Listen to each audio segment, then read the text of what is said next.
if you are asking me for existence or non-existence of theatre departments or drama departments or other departments like this, where government doesn't see or the system doesn't see the money coming back, this is most unfortunate.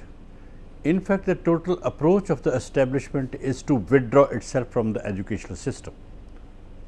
Good if privatization is giving us better avenues, better education, I like it, but it should not mean that government funding should just withdraw. I think wherever we are today in India, and if we say that we have progressed, and I think yes we have, there are certain problems though. To my mind, this progress is because of the state's funding in education. Lots of universities, IITs, IIMs and other institutes that have been supported and funded by the state, they have done a significant job. All those people who cannot afford to spend money from their own pockets, because education today is very costly. So, what we are doing today is, by giving everything to private institutes and also withdrawing from state funded institutes, we are on the one hand giving a free hand to the private entrepreneur to earn as much as they can, and on the same hand we are not allowing those people to study and to grow who could have done marvelous jobs, but they do not have funds, they will remain poor. So, I think we will not be seeing now people like Radhakrishnan or Manmohan Singh or so many other people who were very poor in their childhood, but because of this university system they could come up. It is a high time that we should see to it that there are certain areas which is child development, women emancipation, and then theatre, arts, they need to be funded like anything. If we do not do it, I think we will be sufferers.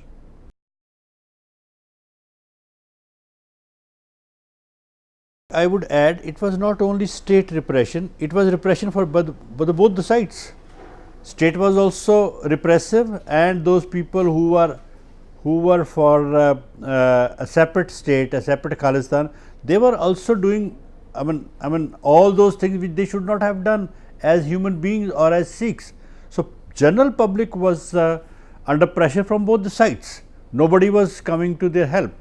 So, that was one time when then all the media, the government media and the press, they had lost their credibility. I won't say the press had lost the credibility, press did have credibility, but they were not allowed to publish whatever they wanted to. There was a continuous and very strenuous kind of censorship on the press. Daily we used to see papers half published and half blank, because most of the news stories, they were taken away by the government representatives. So, in that scenario, there was only one way out, that was to utilize the theatre. That was the only thing which had some credibility in the people, and the many people, including Gurshan Singh, who was leading that movement of theatre at that time. So, they asked many people to do those shows, so that the message of humanity, the message of brotherhood, the message of our traditional ties could reach people. That is how I think theatre helped the state. But at the same time, what I was trying to say in the seminar was that the theatre is so close to people. When I did one of my plays, which is known as Seena, and the governor of the state saw it. In fact, the idea of having this movement to be there came from the seeing of that play, and that play was so close to the stark reality of the period that, as I told, I did 14 productions of the play, and either one of the artists on the stage or one or two people from the audience, they lost their senses, they fell down, we had to recover them. So, that was the kind of impact that the play had. What I was trying to say in the seminar is that when you do something on theatre with actual reality and with full sincerity, it can have any kind of impact. You can mesmerize your audiences, you can change people. So, this is the high time that we can introduce theatre as part of our curriculum in schools, so that we can change young minds to a positive human being. And I have not heard till date any theatre worker committing suicide. This may have happened because of his emotional reasons. Maybe he or she was in love with someone, that could be one reason. Otherwise, from life, I have not seen them escaping or running away. They have the spirit to fight. So, I think we can considerably reduce the amount of stress on young minds if we put their energies into some creative channels. That creativity will help them to come out with some positivity. That is one thing which I like about theatre and arts most, that it is full of hope, it is full of positivity, it is full of optimism. So, we should, I think, try to depend on these things, but for that government will have to come forward and put some money in the system. But unfortunately, governments in India, they cannot think beyond 2-3 years, because every time they start thinking, the election is 2-3 years away, and they can't think beyond that. To say that there was nothing happening wrong before 2014, that will be wrong. There were happening earlier to that also. To say that now things are all right again would be wrong. But important thing, and we should remember that, is that there was a kind of pressure on the system that we will not take all this silently. That people are there to react in a positive manner, and that is the best possible reaction. We are not hurting anybody, we are not abusing anybody, we were not creating any kind of disorder in the society. We just returned the award telling that this kind of narrowness should not be there. We should be open minded people. That open mindedness is still not there, but still the system knows that there is a limit for them also. They are taking a little bit care of that. That only is our achievement. But to say that everything is settled will be wrong.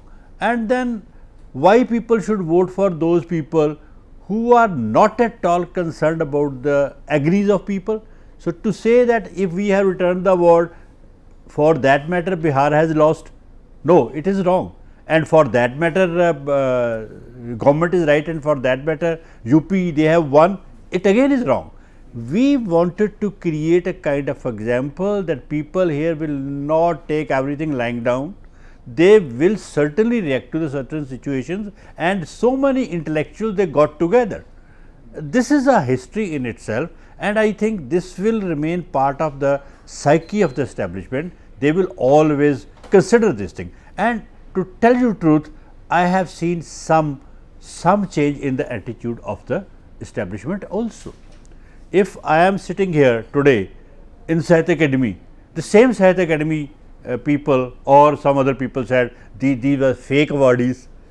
So, it is good that they have returned their award. Now, that Sahitya Academy again has invited us to say something, and we as writer have responded very positively. So, that is the change. You can see, you can look at it.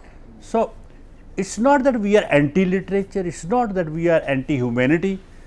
We try to make a point, we try to create a statement which I think was there and was well received.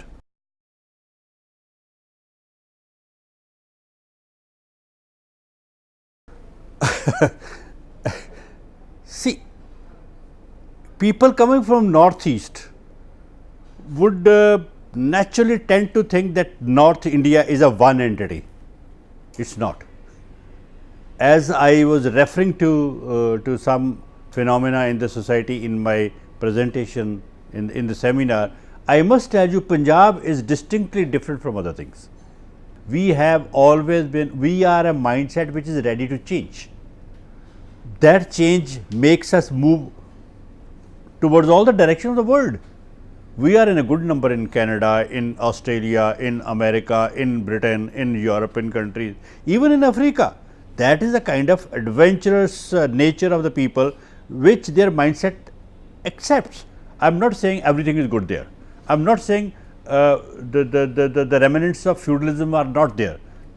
those are there, but there is a significant difference between Punjab and UP.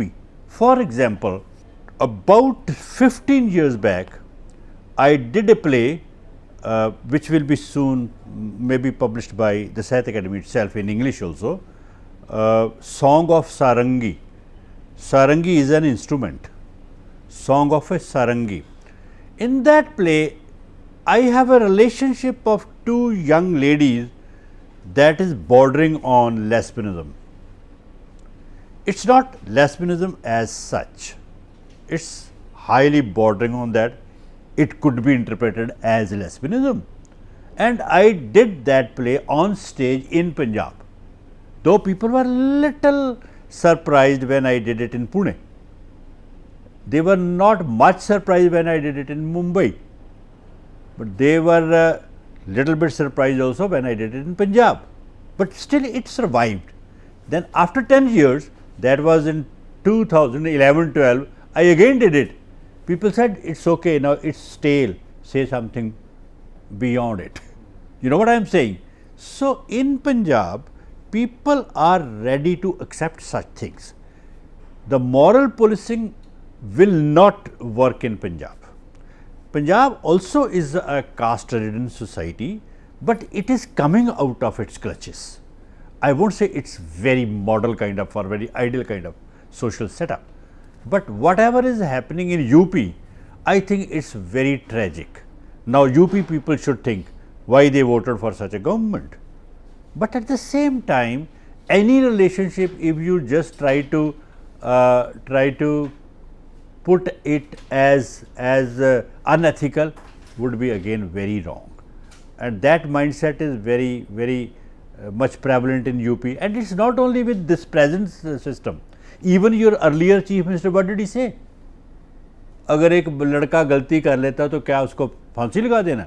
So he is justifying I mean that act of a boy, and he is not at all worried about the fate of the girl who has been traumatized like that. So it is the problem of so many states. Thankfully, in Punjab, we are not facing that problem. Of course, there's a lot of instances of rapes, but at the same time, moral policing is not there. People in general stand by the women folk. I have written a play on rapes also. यह महाभारत का युग नहीं. This is not era of Mahabharat. It's a very well received play, but then there is a difference between whatever is happening in other parts of North India and Punjab.